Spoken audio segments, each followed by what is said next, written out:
मेरे सभी सम्मानित मदरसा आधुनिकरण शिक्षक साथियों को मेरा नमस्कार। मैं पंकज मिश्रा, मदरसा आधुनिक शिक्षक। दोस्तों, जैसा कि आप जानते हैं कि कल मदरसा आधुनिकरण शिक्षकों के बकाये को लेकर के माननीय इलाहाबाद हाई कोर्ट में अंतिम सुनवाई थी और हम लोगों के पक्ष में फैसला आने का उम्मीद किया जा रहा था और ये सोचा जा रहा था कि कल ही हम लोगों का ये मामला फाइनल हो जाएगा। दोस्तों, मामला कल फाइनल नहीं हो पाया और आगे तक हमको इंतजार करने के लिए मजबूर होना पड़ा, क्योंकि ये कोर्ट का निर्णय है और कोर्ट सर्वमान्य है। जो कोर्ट का आदेश आएगा वो हम सभी शिक्षकों को मानना ही पड़ेगा। उसके आगे एक कोर्ट और है, सुप्रीम कोर्ट है, जो सर्वोच्च न्यायालय है। लेकिन अभी हम लोग हाई कोर्ट में हैं और हाई कोर्ट में हमारी बराबर पैरवी हो रही है अब, और ये मुकदमा जल्दी फाइनल भी होगा। अब आपको 17-18 दिन तक और अभी इंतजार करना पड़ेगा फाइनल डिसीजन के लिए। अधिकारियों को तलब किया गया है, उनसे जवाब मांगा गया है। दोस्तों, दिलचस्प ये होगा कि अधिकारी महोदय अपना जवाब लगाते क्या है, लेकिन उससे दिलचस्प किस्सा यह है कि एक ग्रुप पर शिक्षक साथी आपस में डिस्कस कर रहे थे। बहुत अच्छा लगा ये देख करके कि कम से कम मर्यादित भाषा का प्रयोग करके आपस में थोड़ा विचार विमर्श किया गया है। इससे दो सीख मिलती है दोस्तों। एक तो आपसी मनमुटाव खत्म होता है और दूसरी चीज एक दूसरे के जानकारी का आदान प्रदान होता है। अब उसमें एक शिक्षक साथी हमारे आगे, उन्होंने स्कीम के को लेकर के कुछ बातें कह दी कि दानिश आजाद अंसारी साहब हवाई में तीर चला रहे हैं। उनकी बातें हवाई है। दोस्तों, मैं आपसे पूछना चाहता हूं, क्या दानिश आजाद अंसारी साहब के अलावा कोई मंत्री, कोई विधायक, कोई सांसद आपका पक्ष लेने के लिए क्या तैयार है? अगर तैयार है तो छोड़िए दानिश आजाद अंसारी साहब को, लेकिन अगर नहीं तैयार है तो फिर आपके पास विकल्प क्या बचता है? उसके लिए आप तैयार नहीं हैं। जो विकल्प आपके सामने है उस विकल्प के लिए आप तैयार नहीं है दोस्त। इसलिए जो कोशिश कर रहा है आपके लिए, उसके लिए अनर्गल बातों का प्रयोग न किया जाए।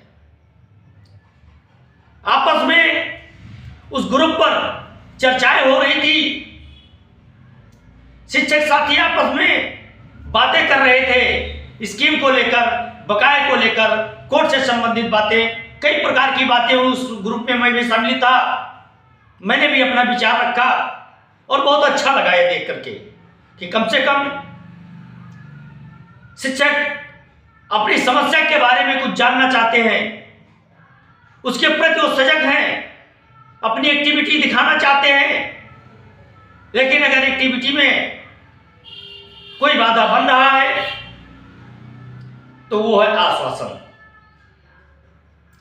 धरातल पर कोई काम न दिखने के कारण सभी शिक्षक साथी हमारे मायूस जरूर हैं, लेकिन मैं उनको विश्वास दिलाता हूं कि आप मायूस ना हो, निराश ना हो।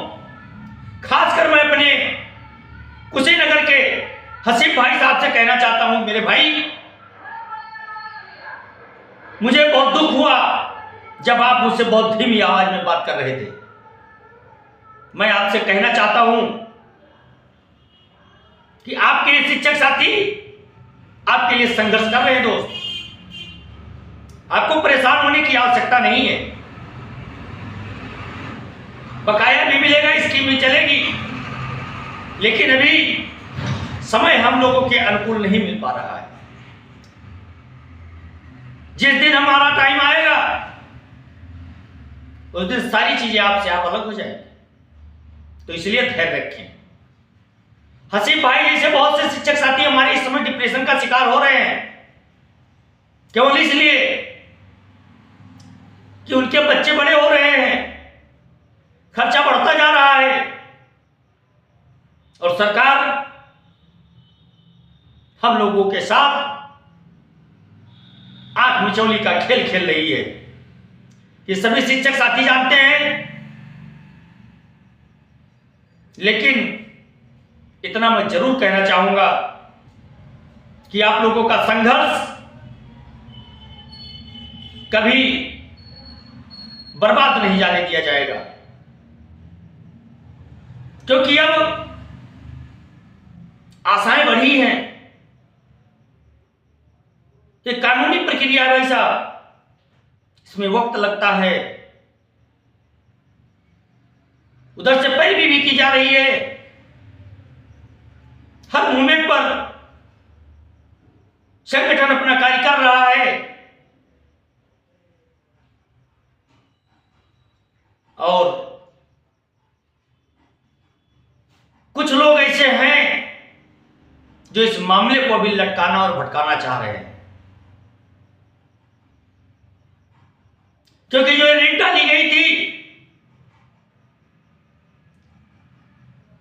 इसमें जो सबसे बड़ा चोर है वो चोर हमेशा बचता जा रहा है, और जो आपके लिए सीना तान के आगे खड़ा हुआ था उसको मैंने चैलेंज किया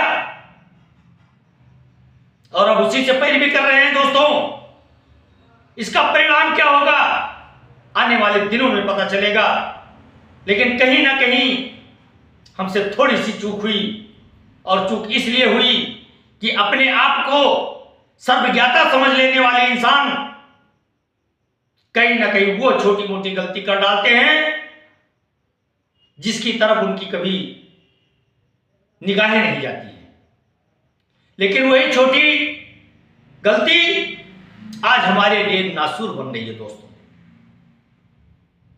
मामला केंद्र सरकार का था, राज्य सरकार तब भी तैयार थी, आज भी तैयार है कि हम अपना अंश देने के लिए तैयार हैं, लेकिन पहले आप केंद्र सरकार से तो उसका अंश लीजिए, उसी के साथ हम भी अपना अंश देने के लिए तैयार हैं। हमको केंद्र सरकार को टारगेट करना चाहिए मेरे भाई, लेकिन जो हो गया सो हो गया, जो हो रहा है सो अच्छा हो रहा है, जो होगा वो भी अच्छा होगा। उसके तरफ से एक शिक्षक साथी ने सफाई पेश की जब मैंने इस बात का जिक्र किया कि कहीं ना कहीं राज्य सरकार को पार्टी बना करके हम लोगों से चूक हो गई है। एक शिक्षक साथी ने तुरंत सफाई पेश किया और उन्होंने कहा कि केंद्र सरकार ने राज्य सरकार को पार्टी बनाया है, लेकिन यह अजीब विडंबना है कि अभी भी हम अपनी गलती को स्वीकार करने के लिए तैयार नहीं हैं। सबसे बड़ी कमी हमारी यही है, सबसे बड़ा धोखा हमारे साथ यही है कि हम अपनी कमियों को दूर करने के लिए तैयार नहीं हैं, समझने के लिए तैयार नहीं हैं, और अपनी नाकामी का ठीकरा दूसरे के सर फोड़ने के हम उस्ताद बन गए हैं। लेकिन जो हो गया उस पर बहस करने से कोई आवश्यकता नहीं है। अब आगे हमको क्या करना चाहिए इसके बारे में हम सबको विचार करना है, और ये विचार तभी संभव हो सकता है जब सभी लोग एक साथ होकर के और अपनी अपनी बातें रखेंगे। उसमें फैसला हो सकता है कि आगे हमको क्या करना चाहिए। कोई चंदे के लिए मीटिंग करना चाहता है, कोई कुछ चीज के लिए मीटिंग करना चाहता है, लेकिन इसके लिए वो कोई मीटिंग नहीं करना चाह रहा है कि अपना अपना सुझाव आप लोग दें और सुझाव के साथ आगे बढ़ा जाए। तो सभी लोग एक साथ आ सकते हैं, लेकिन ऐसा नहीं किया जा रहा है और ना ऐसा किया जाएगा। मैं जानता हूं क्योंकि इन लोगों की राजनीतिक कैरियर दांव पर लग जाती है। हमारे एक बहुत जाबाज सिपाही, जाने माने लीडर, इस समय वो पता नहीं कहां नदारत हैं। शायद वो अपने आप को हारा हुआ मान चुके हों, इसलिए वो कहीं दिखाई नहीं दे रहे हों। और एक शिकारी साहब, वो तो केवल अपना जेब भरने के लिए परेशान हैं, और एक शिक्षक साथी जो अपना सुझाव ही हमेशा देते आए हैं, उनके सुझाव से ही मंत्रालय के सभी कार्य होते हैं, उन्हीं के सुझाव से माननीय इलाहाबाद हाईकोर्ट चलता है, उन्हीं के सुझाव से लखनऊ की बेंच चलती है, उन्हीं के सुझाव से माननीय राज्य मंत्री श्री दानिश आजाद अंसारी साहब भी चलते हैं, उनका ये कथन है। लेकिन चलिए ठीक है, आपका सुझाव अगर इतना अच्छा है, आपके सुझाव पर लोग विचार करते हैं, तो आगे आइए, आपके साथ चलने के लिए सभी लोग तैयार हैं। क्या केवल बातें कह देने से होता है? धरातल पर आकर के उसके लिए कार्य करना पड़ता है, तब वो कार्य होता है दोस्तों। और वो कार्य केवल इस समय अगर कोई कर रहा है तो सिकंदर बाबा कर रहे हैं। अपने आप को आधुनिकीकरण शिक्षकों के प्रति समर्पण कर दिया है, उस समर्पण भाव से आपके लिए पैरवी कर रहे हैं दोस्तों। इसलिए हमारा फर्ज बनता है कि हम भी सिकंदर बाबा की आवश्यकताओं को पूरा करें। और मेरे दोस्त, आप ज्यादा परेशान ना हो, परेशान होने से आप ही का नुकसान है।